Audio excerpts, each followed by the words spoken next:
وہ ایک فقیر تھا، بازار سے گزر رہا تھا تو لوگوں کو دنیا میں کھوئے ہوئے دیکھا تو دل میں رحم جاگا، تو ان کو سمجھایا کہ یہ سب کچھ دنیا ہی نہیں ہے، اس دنیا کے بعد بھی کوئی جہاں ہے، تم نے کسی کے حضور پیش ہونا ہے اور اپنے اعمال کی جواب دہی تمہارے کندھوں پہ ہے، تو آؤ اپنی آخرت کو یاد کرو اور اپنے رب سے تعلق جوڑ لو۔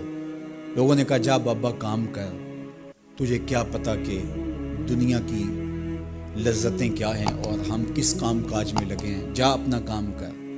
وہ شخص دل برداشتہ ہو گیا، وہاں کھڑا ہو کے آنسو بہانے لگا۔ کوئی شخص گزرتا ہوا رک کے کہنے لگا کہ کسی نے تجھے تنگ کیا ہے، کسی نے تیرے اوپر کوئی زیادتی کی ہے، تم کیوں رو رہے؟ اس نے کہا کسی نے کوئی زیادتی نہیں کی، بس ان کے رویے نے رلا دیا۔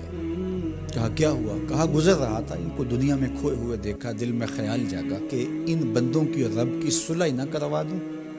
تو کہا پھر کیا بنا؟ کہا وہ تو مان گیا تھا، یہی نہیں مانے۔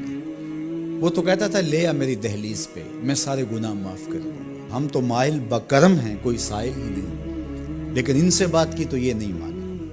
خیر وقت گزر گیا، وہی شخص دو ایک دن کے بعد قبرستان کے قریب سے گزرا تو وہی فرد وہاں روتا ہوا پایا گیا۔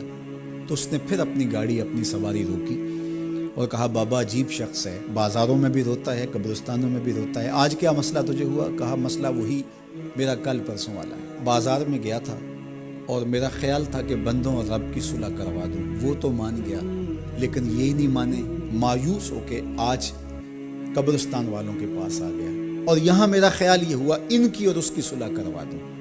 تو بڑی دلچسپی سے پوچھا کہ آج کیا بنا؟ کہا آج یہ مان گئے ہیں، وہ نہیں مانتے۔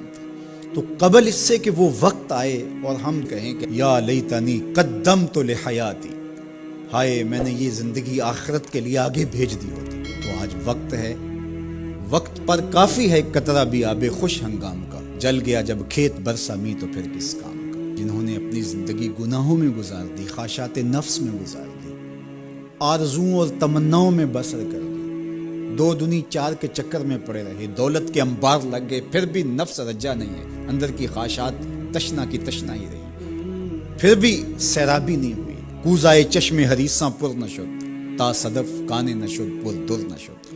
رومی علیہ رحمہ فرماتے ہیں حریص کی آنکھ کا پیالہ نہیں بھرتا، کہا کہ جب تک صدف کانے نہیں ہوتا اس میں موتی نہیں آتے، اور سادی شیرازی بولتے ہیں کہ پیٹ بھر جاتا ہے آنکھ نہیں بھرتی۔ تو ساری زندگی حال من مزید کے نعرے لگاتے رہے، جتنا بھی میسر ہوا پھر آگے بڑھتے رہے، آگے بڑھتے رہے، کسی جگہ پہ بھی فل سٹاپ نہ آیا اور زندگی یوں گزرتی رہی، بسر ہوتی رہی اور اپنی زندگی برباد کر دی، حتی زرتم المقابر، یہاں تک کہ قبروں میں جا پہنچے۔ تو آج اپنی آنکھوں کے سامنے موت کا رقص دیکھ رہے ہیں اور ہم پوری کائنات کے اندر دیکھ رہے ہیں کہ جو وسائل سے مالا مال تھے، جنہوں نے دنیا کو تسخیر کرنے کا دعویٰ کیا تھا، جن کا خیال یہ تھا کہ ہم ہر طرح کے حالات سے نپٹنے کی صلاحیت رکھتے ہیں، ہمارے پاس تمام وسائل میسر ہیں، لیکن آج کس طرح بے بسی کی تصویر نظر آتی ہے۔ تو انسان کو سمجھنا چاہیے کہ اللہ کی طاقت کتنی ہے۔ ایک تو قیامت کے دن جب لوگ آغوش موت میں ہوں گے اور بڑے بڑے متکبرین، سرکش، متمردین، بادشاہ، شہنشاہ، کج کلا آغوش موت میں ہوں گے، تو اللہ تعالیٰ فرمائے گا آج کس کی بادشاہی ہے؟ تو کوئی نہیں بول سکے گا۔ اللہ فرمائے گا انا المالک، میں بادشاہ ہوں۔ فرمائے گا این المتکبرون، تکبر کرنے والے کہاں ہیں؟ کوئی سر اٹھانے کے قابل نہیں ہوگا۔ اللہ فرمائے گا میں ہوں متکبر، کبریائی مجھی کو زیبا ہے۔ تو یہ کل جو ماننا ہے تو اچھا نہیں کہ آج ہی مان لیں اور اپنی زندگی کو اس کی راہوں پہ لگا لیں۔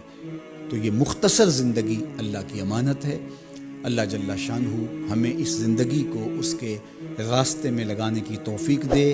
یہ آزمائش کی گھڑیاں، یہ سزا کے جھٹکے، یہ عبرت کے تازیانے، یہ ہمارے سمجھانے کے لیے ہوتے ہیں۔ حضرت امام غزالی فرماتے ہیں یہ ڈوبتا ہوا سورج روز ہمیں بتاتا ہے کہ میاں زندگی پائیدار نہیں ہے، ایک دن تمہاری زندگی کا سورج بھی ڈوب جانا ہے۔ یہ پھیلی ہوئی قبریں، یہ جوانی سے بڑھاپے کی طرف بڑھتے ہوئے لوگ، یہ اٹھتے ہوئے جنازے، یہ سب کچھ تمہیں بتاتے ہیں، تم سمجھو اور اپنی زندگی کو خیر کی راہوں پر ڈال لو۔ یہ دارالعمل ہے، وہ دارالجزا ہے، پھر دارالجزا میں عمل نہیں ہوگا، پھر پچھتاوا، پھر ڈاڈا پچھتاوا، سخت پچھتاوا، حسرت پہ حسرت، دکھ، اذیت، ہائے کوئی چیخ چیخ کے کہتا تھا میں اس کی بات مان لیتا، میرے گھر میں قرآن پڑھا تھا میں کھول کے دیکھ لیتا، میں مصلحین کی بات سن لیتا، میں اٹھتے ہوئے جنازوں سے کچھ سمجھ لیتا۔ تو کل جو پچھتانا ہے تو آج ہی پچھتا لیں اور اپنی زندگی کو اللہ اس کے رسول کی راہوں پہ لے آئیں۔